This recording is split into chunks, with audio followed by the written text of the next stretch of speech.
UFC President Dana White announced UFC 310.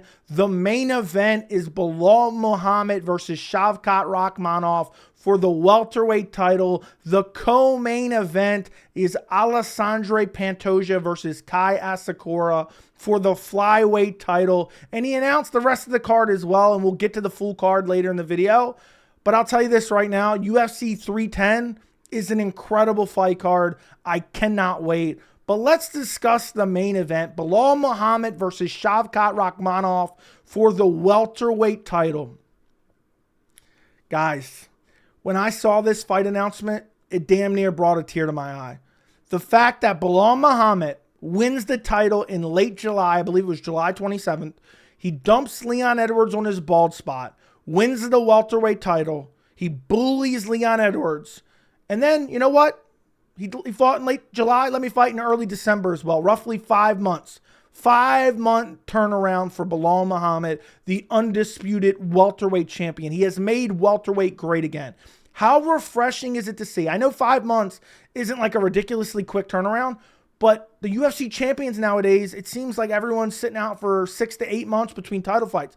If Leon Edwards would have won, let me know down in the comments. If Leon Edwards would have won at UFC 304, we wouldn't have been seeing him till 2025, probably March, April of 2025, at least in my opinion.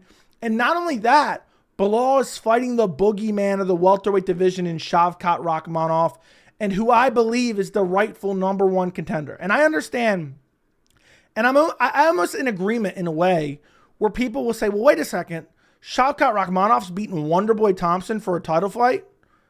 You beaten Jeff Neal for a title fight? That doesn't make any sense. And I do understand those criticisms to a certain extent. But if you zoom out on Shavkat's career, he's 18-0. He's finished everyone he ever fought. He dominated Wonderboy Thompson and finished him. And also, he was going to fight Jack Della Maddalena at UFC 305 in August. JDM could not fight because he was injured. That would have been your quintessential #1 contender fight. So you have basically two options. Give Shavkat Rakhmonov the title fight against Belal, or you're going to have Belal sit out and wait for someone to, really pull away from the pack when you have Shavkat, who's undefeated, nothing but finishes. No, you don't wait, have the champion wait it out. No, you give it to Shavkat Rakhmonov. And, to be honest, when I saw this fight announcement, for a second I had to wipe my eyes. Okay, I couldn't believe it. Because with the UFC giving out undeserved title shot after undeserved title shot after undeserved title shot, it's just refreshing to see a relatively earned and deserved title contender get their title fight. And I already said it's refreshing to see a UFC champion being very active. I mean, to turn around in 5 months is damn near unheard of for current UFC champions outside of Alex Pereira. Okay, so to see those two things, it's just incredible. And then you add on top of it, this is a phenomenal matchup. Belal Muhammad, 11-fight unbeaten streak. Shavkat Rakhmonov, 18-0, nothing but finishes. He is nasty everywhere. To see these two guys clash in the main event at UFC 310 for the welterweight title, which is right around the corner. It's 2 months away. That's insane. So UFC 310 is as far into the future as essentially Izzy DDP is to the past, which took place about 8 weeks ago in August. I don't know the exact math. And we're roughly 8 weeks. I don't know where the time is going, but just to be clear, Belal Muhammad versus Shavkat Rakhmonov is not that far away. And this is one of my most anticipated fights of the future of the UFC. It doesn't matter if you look a year into the future, fights that are probably going to get made that haven't been made. Belal Muhammad versus Shavkat Rakhmonov, for me personally, is right up there with Ilia Topuria versus Max Holloway, which goes down at UFC 308 in a couple weeks. Maybe not on that level, but honestly, for me, it's right up there. It's neck and neck. I could even say I'm more excited. I don't know about that. I mean, what I'm trying to say here is Belal Muhammad versus Shavkat Rakhmonov is an incredible matchup. Now, what's going to be tough is making a prediction for this fight. Because Belal, there's no doubt in my mind that people are going to count Belal out. They're going to say, oh, Shavkat Shavkat's undefeated. He has finishing ability. He's great everywhere. He's super well-rounded. He's bigger than Belal.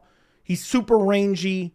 I feel like the majority of people, and let me see if there's actually picks on Tapology. I have Tapology up in front of me. 68% have already picked Shavkat Rakhmonov.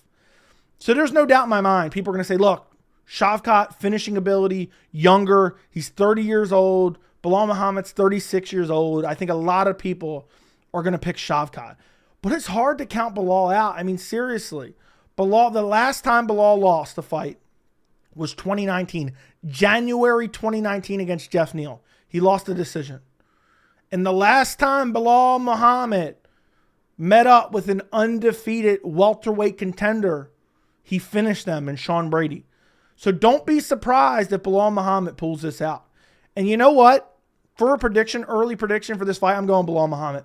For the longest time, I said Shavkat Rakhmonov was the dark horse in the welterweight division and that he would be future champion. And, I remember having less than 500 subscribers and talking about Shavkat being the dark horse. And I still do believe that Shavkat will be the welterweight champion at some point. I just don't know if it's just yet.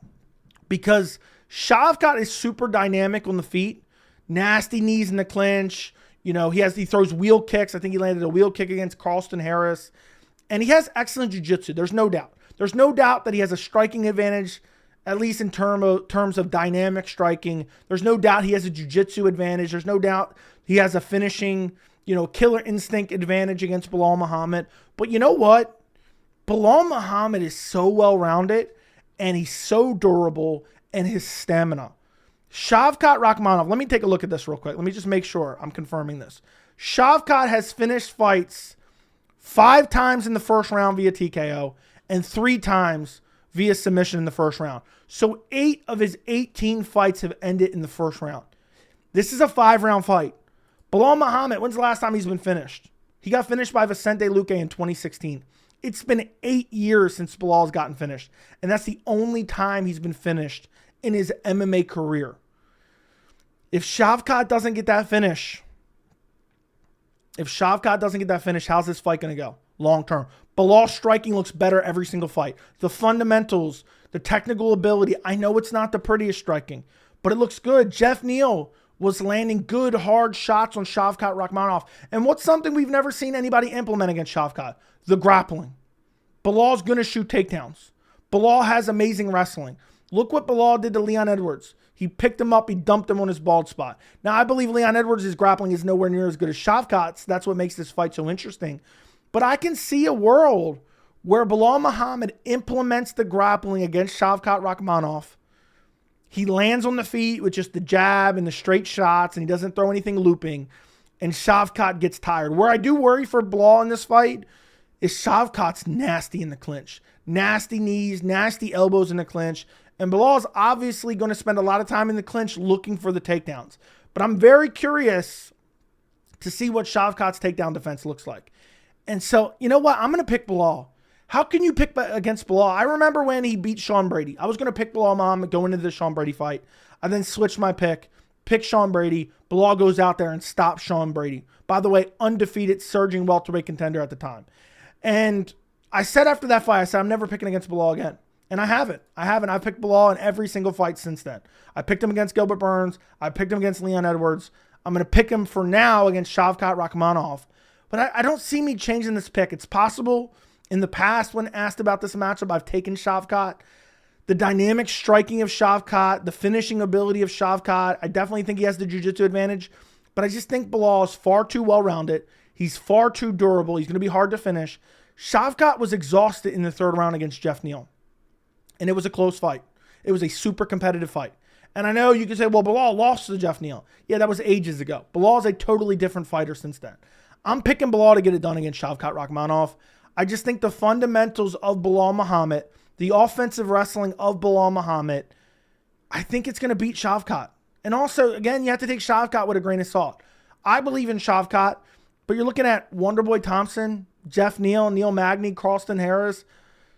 They're not the greatest wins. Belal Muhammad dominated Wonderboy Thompson when he was a better version than when Shavkat fought him. So you also have to take that into account when picking this fight. So I'm going Belal Muhammad. I think he gets it done over Shavkat. I'm going to say Belal wins. I'm going to say he wins it via decision. Shavkat survives. I could see Belal late round finish. I know people are going to call me crazy. They called me crazy when I picked Belal Muhammad over Leon Edwards for literally a year before the fight was even announced. They called me crazy. But I'll tell you this, I'm just happy to see the best versus the best. There was some talk of Kamaru Usman, and people were even saying Belal Muhammad was kind of targeting, to fight against Kamaru Usman, which was crazy because he said, look, I don't want to fight Kamaru. He said he wanted to fight Kamaru, but he said, look, what's Kamaru Usman going to do for me? He's on a 3-fight losing streak. If I beat him, it means nothing. If I beat Shavkat undefeated, 18-0, nothing but finishes, what are they going to say then? And I do believe for Belal, he wins this fight against Shavkat. It's legacy building. He has an amazing resume prior to the Leon Edwards title win. If he beats Shavkat, I think he's already right up there in the GOAT discussion with Kamaru Usman. Not necessarily GSP yet, but look at the resume prior to that. I mean, it's an incredible resume. He went out there, he beat Leon Edwards in his last fight, dominated. Beat Gilbert Burns on short notice coming off the couch, injured before that. Beat Sean Brady, beat Vicente Luque, beat Stephen Wonderboy Thompson, beat Damian Maia. This is an incredible resume. If he beats Shavkat now and then maybe goes on to beat like a JDM or Ian Machado Gary, it's going to be an incredible resume. But right now, I'm picking Belal Muhammad to get it done over Shavkat Rakhmonov. And 310 main event's incredible. Now, co-main event, we have Alexandre Pantoja versus Kai Asukara. Kai Asukara coming over from Ryzen. He was signed by the UFC. He's getting a title shot in his UFC debut. There were some rumors. They tried to make him fight in Perth, I believe, against Kai Kara-France. There were some matchups they were talking about with Kai Asukara before they eventually decided to give him a title shot in his UFC debut. And the reason I think they gave him a title shot in his UFC debut is because there's not really a clear-cut contender in the flyweight division right now. You know why? Because the clear-cut contender was Muhammad Mokaev. And he was undefeated, beat a couple ranked guys in the top 10. He would have been the clear-cut number one contender. And they said, you know what? We're not a big fan of your grappling. We're not a big fan of your grappling, so we're going to cut you. So who else do they have? Actually, let's take a look at the rankings right now. I have the full card up here right for 310. We'll look at this in a second. But you look at the rankings right now. Brandon Royval already has fought Pantoja. Brandon Moreno has already fought Pantoja multiple times. Amir Albazi's fighting Moreno. So if he beats Moreno, he's next in line. Kai Kara-France is kind of earning his shot right now. He's maybe one fight away from a title fight. Tatsuro Taira, if he would have beat Royval, I think he would have been more deserving than Kai Asukara, but they even announced that before this fight even took place. And that's really the only guys right now are in the title discussion. So there's not really anyone right now who is super deserving of a title shot in the flyweight division. Steve Erceg even, who's sitting at number 8, he just got a title fight. He didn't really deserve it either. I didn't have a huge problem with it, but Kai Asukara is coming over from Ryzen. He's an amazing striker. If you haven't seen him before, he's an amazing striker. But his grappling isn't that great. Even in his last fight, I went and watched his last fight against Juan Archuleta. Juan Archuleta has had good entries. I think he even got the back at one point. Got close on some takedowns. Kai Asukara showed excellent takedown defense. But I'll tell you this right now, Pantoja's grappling is far better than Juan Archuleta's. And I'm looking at some of the other, fights he had. I can't pronounce a lot of their names, but there's one fight he lost. He's only on a 2-fight winning streak. He got out-grappled in that fight. He got taken down, controlled. And against a guy like Pantoja, who is just an elite-level grappler, went out there, out-grappled Steve Erceg, who has excellent striking, excellent crisp boxing, power in his hands, finishing ability, also is hard to take down and control. He's beaten Erceg. He's beaten Royval. Look how hard Royval is to hold down and control. Ask Tatsuro Taira, okay? And I know he had some back control. But I think this is one of those fights where it's Kai Asukara has a big following. He gets a lot of views, at least for Ryzen. He has a big YouTube channel. I think the UFC is hoping to really build that Japanese market. And I think that's the reason he's getting this title shot. I don't want to say it's completely undeserved. I'm not going to sit here and cry about it. He was a champion in Ryzen.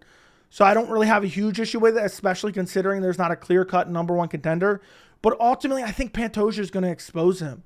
Pantoja fights like a video game character. He marches forward, throws wild winging shots, clips you with some of them, all to end up creating a scramble where he ends up on your back. And I'm watching that Juan Archuleta fight, which is Kai Asukara's last fight. He's getting clipped with big shots by Juan Archuleta. Pantoja has a similar style in marching forward and throwing these big winging shots.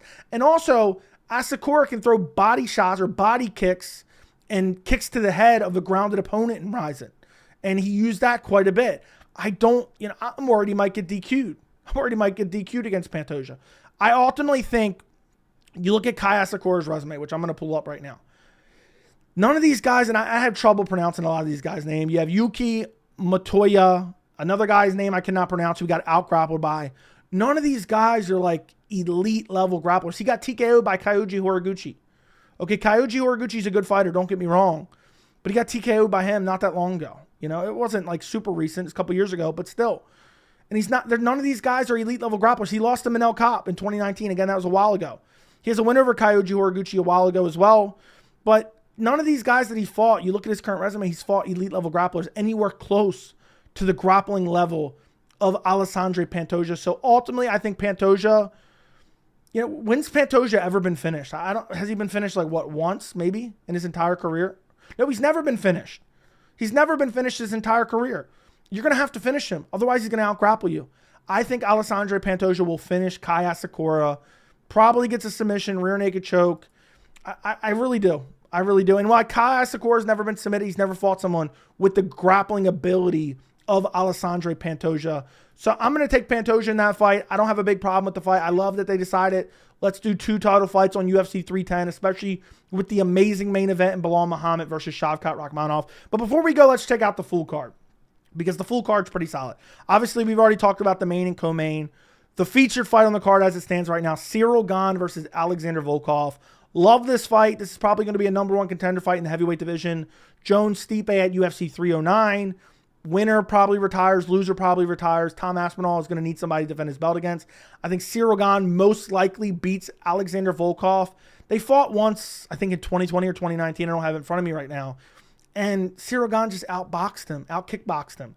While Volkov has improved massively, beat Sergey Pavlovich, I think Gane's still better. And it's not like Volkov has the grappling threat to go out there and challenge Ciryl Gane in the grappling. So love the fight. This was a matchup that was on 308. I believe Volkov got injured or something. They pushed it back to December. Great fight, great heavyweight matchup. Can't wait for it, but ultimately I'm picking Ciryl Gane. Then you have Movsar Evloev versus Aljamain Sterling. Incredible fight. This fight was supposed to be on UFC 307. Aljamain Sterling got injured. They moved it to December. Love this matchup in the featherweight division. It's going to be very interesting. Aljamain Sterling has excellent grappling. Striking isn't great. He went out there and ragdolled Calvin Kattar. I don't think he can do that against Movsar Evloev. Movsar Evloev, every time out, his striking has gotten better.